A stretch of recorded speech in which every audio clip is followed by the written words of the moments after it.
Meus irmãos, recebam todos a paz do Senhor, amém? Glória a Deus. Quem trouxe Bíblia Sagrada, livro de 1 Reis, capítulo de número 17, verso de número 1.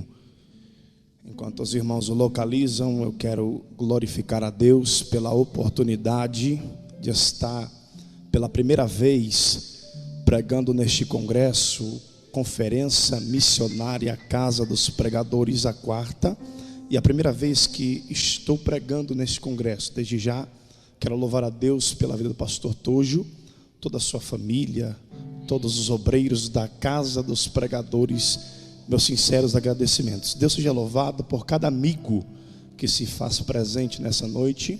Quero louvar a Deus pela vida do pastor Pablo, que nos trouxe lá de Embu-Guaçu.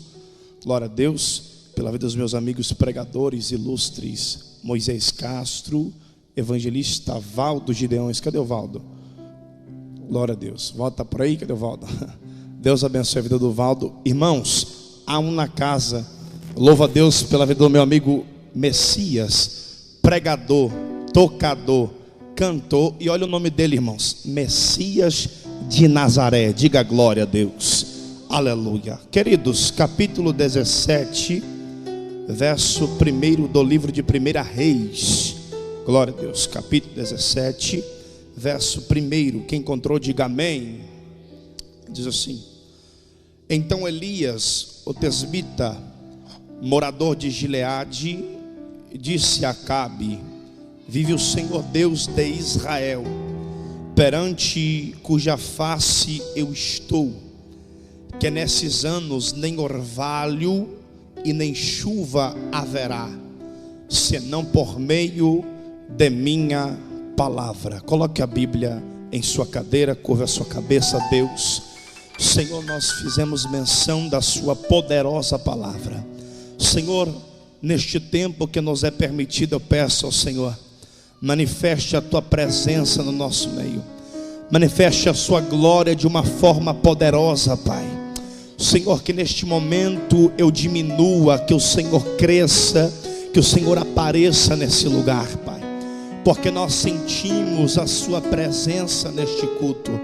Pai, nós não viemos aqui, Senhor, senão para te adorar, Pai. Eu lhe peço que nessa noite o Senhor acampe os seus anjos, Pai, em cada canto desta igreja. Anjos serafins, Pai, esparramando brasas vivas, tirada do seu altar, Senhor, para o nosso meio. Que acima de todas as coisas o seu nome seja glorificado, não somente pelas nossas bocas, mas por todo o nosso coração, Pai. Fique conosco em nome de Jesus. Diga amém. Pode tomar o seu assento em nome de Jesus.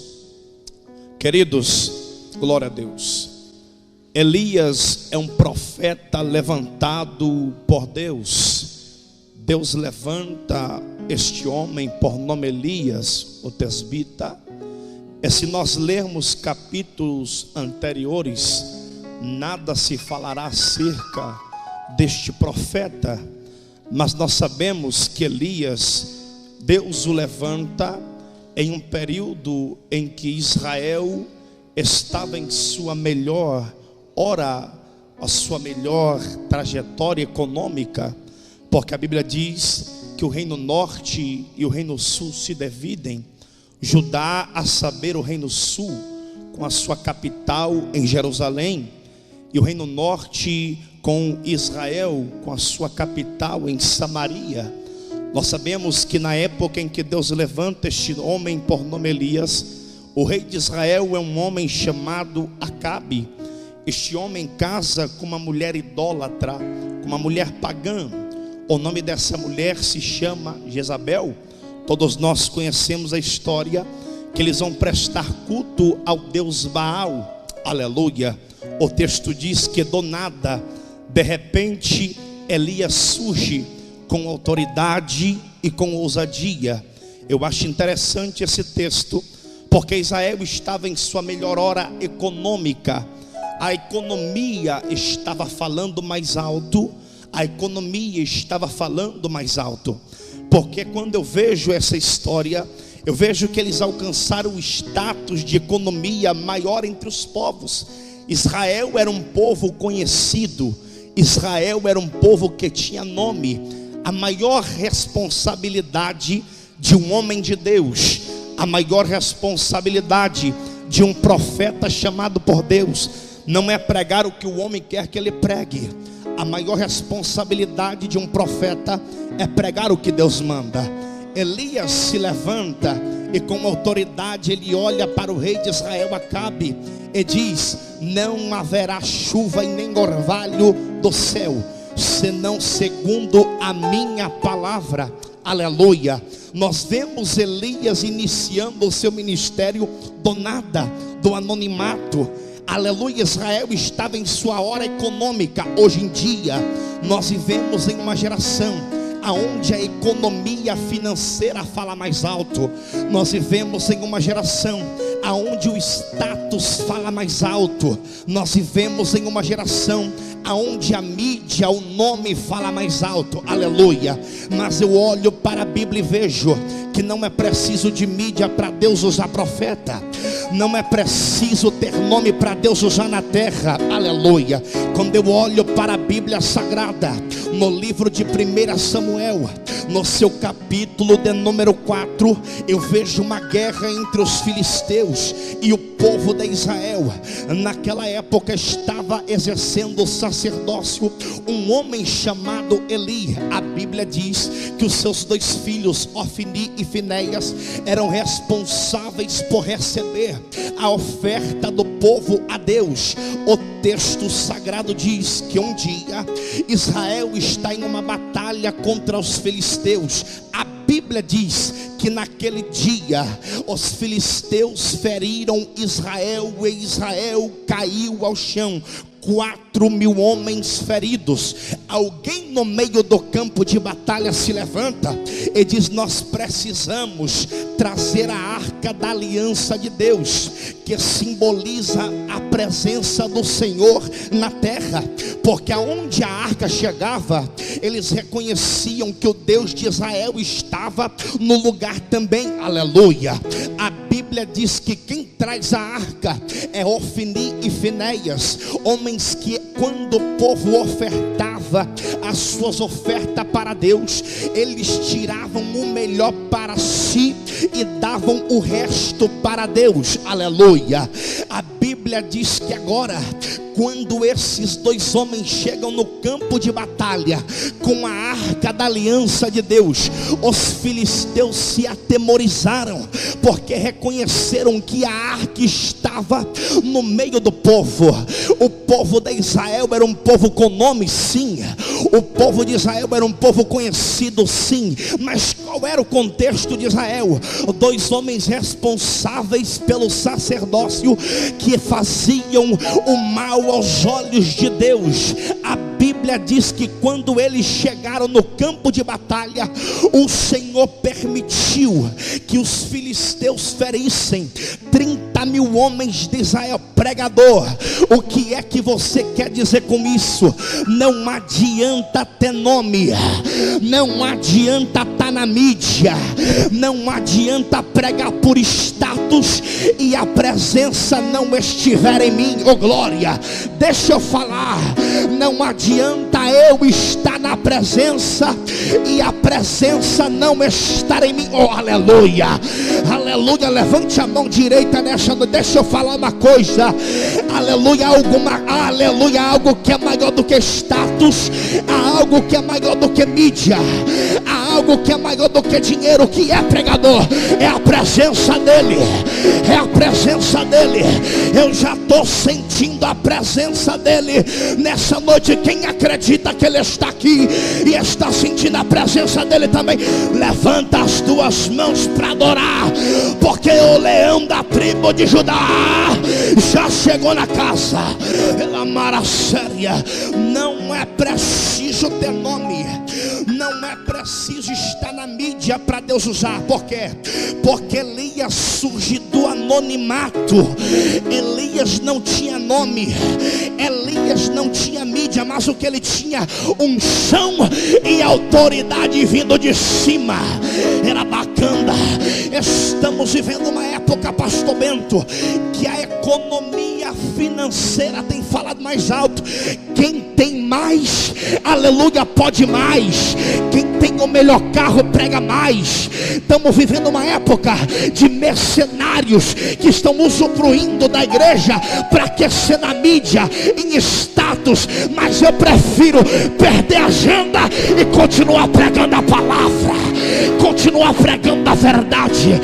Deus me trouxe aqui para dizer, no meio do anonimato, Ele vai levantar pelo menos um Elias no nosso meio e dizer: tu não pode ter nome, mas a minha presença está em você. Alemaraca, tu não pode dirigir o melhor carro, mas a minha graça está sobre você. Tu não pode ter a melhor casa, mas a minha presença está sobre a sua vida. Deixa eu ver quem veio aqui em Interlagos para adorar o leão da tribo de Judá. No meio do anonimato, Deus vai levantar alguém no nosso meio. Quem acredita na palavra, levanta a mão para adorar a Deus nessa noite. O tema desse congresso é resgatando a unção missionária. Quando nós falamos resgatar, nós estamos dizendo trazer de volta o que a igreja perdeu. Aleluia. Tem gente por aí que prega o que o homem quer que ouvir. Tem gente por aí que só fala o que o pastor quer que a igreja ouça. Mas profeta que é profeta não vive apenas em título, porque verdadeiro profeta não prega o que o homem quer ouvir. Ele prega o que Deus manda, ele prega o que Deus fala. E Deus está levantando o profeta no nosso meio. Pega na mão desse irmão que está do seu lado. Pega aí, pega na mão dele, pega na mão dela. Balança ele, balança ela. Deus alemara candarábia vai levantar cabra macho, homem de costa larga, mulher de ousadia, que prega a palavra, que prega a verdade. Doa quem doer, a palavra tem que ser pregada. Doa quem doer, a verdade tem que ser de Maracana é Minas. Eu estou sentindo ele aqui, glória. Eu tenho poucos minutos, mas eu quero falar uma coisa para você. Aleluia. Nós precisamos resgatar a unção missionária, ser a igreja que era antes. Oh glória. Deixa eu te falar uma coisa. Você está olhando para um ex-drogado com 12 anos de idade. Na minha infância, eu entrei para o mundo da cocaína, para o mundo da maconha. Aos meus 14 anos, eu carregava na minha cintura uma pochete de drogas. Perdi a minha avó muito cedo. A minha mãe, na época, ela trabalhava em um centro de reciclagem lá em Bugaçu. Aleluia. Naquela época, no mês, a minha mãe não tinha uma renda de R$350. Então eu deixei de traficar, eu deixei de entrar para a vida do crime, para o tráfico. Entrei, eu me lembro, há 8 anos atrás, eu estava no bairro do Parque Industrial com uma pochete de droga na minha cintura, lotado de amigos, porque quando você tem, todo mundo quer estar do seu lado. Eu me lembro que naquela noite de sexta-feira, eu estava repleto, Daniel Ganga, de pessoas ao meu lado que tocavam no meu ombro e diziam: pode contar comigo pro que der e vier. Naquela noite eu nunca cheirei tanta cocaína como aquela sexta-feira. Eu nunca fumei tanta maconha como aquela noite. Eu me lembro que aquela noite passou, o dia amanheceu. A minha mãe estava no lugar aonde o gerente da biqueira fazia as contas. Eu estranhei, não entendi o que estava acontecendo. Ele chamou minha mãe e disse: dona Nalva, o seu filho usou tanta droga na madrugada que ele saiu numa dívida de R$500. Há 8 anos atrás, R$500 era muito dinheiro, sim ou não, igreja? Sim, aleluia. Naquela época era motivo de perder até mesmo a própria vida. Eles chamaram a minha mãe e disseram: dona Nalva, nós lhe damos uma semana para a senhora arrumar essa quantia, senão nós vamos matar para o seu filho. Você já imaginou? Para uma mãe ouvir essas palavras, no mês a minha mãe não tirava R$350. Da onde é que ela arrumaria R$500? Aleluia, aleluia. Eu me lembro que naquela época, naquela semana, no prazo que nos deram, eu não saí de casa para nada, Robson. Eu fiquei em casa trancado com medo de quem pudesse entrar e tirar a minha vida naquela época. Todo mundo que chamava, eu não respondia. A minha mãe, naquela semana, tinha uma campanha na casa de uma irmã chamada Thelma. Oh, mulher abençoada, mulher de ciclo de oração, de joelho marcado. Deixa eu ver se tem mulher de joelho marcado aqui. Deixa eu ver se tem mulher de ciclo de oração, de joelho marcado.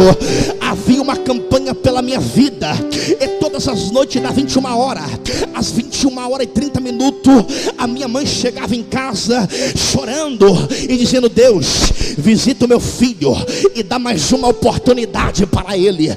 A semana passou tão rápido, e quando chegou a sexta-feira, eu me desesperei. A minha mãezinha conta que ela estava no centro de reciclagem, ela trabalhava e as lágrimas desciam no seu rosto. Ela conta que então, à tarde, o final do seu expediente chegou, os olhos estavam cheios de lágrimas. Ela só orava dizendo: Deus, tenha misericórdia do meu filho, dá mais uma oportunidade para ele. Eu estava em casa desesperado. O horário da minha mãe chegar em casa já tinha dado, e nada da minha mãe apareceu. Eu disse: pronto, daquele que entrar será os traficantes, eu vou morrer agora. Quando o relógio bateu às 18h40 daquela noite, eu me desesperei. Eu estava em casa trancado, aleluia. Me lembro que o portão de fora se abriu. Quando o portão de fora se abriu, a minha casa era uma casa muito pequena, pastor Ginaldo. Havia apenas a cozinha e o quarto. Eu estava na cozinha. Quando o portão de fora se abriu, eu virei de costa, corri por quarto, ajoelhei e disse: Deus, me dá mais uma chance. E enquanto eu chorava, a minha mãe abria a porta. Por detrás do meu choro, ela chorava ainda mais e dizia: meu filho, o mundo inteiro pode te abandonar, eu estive orando por você.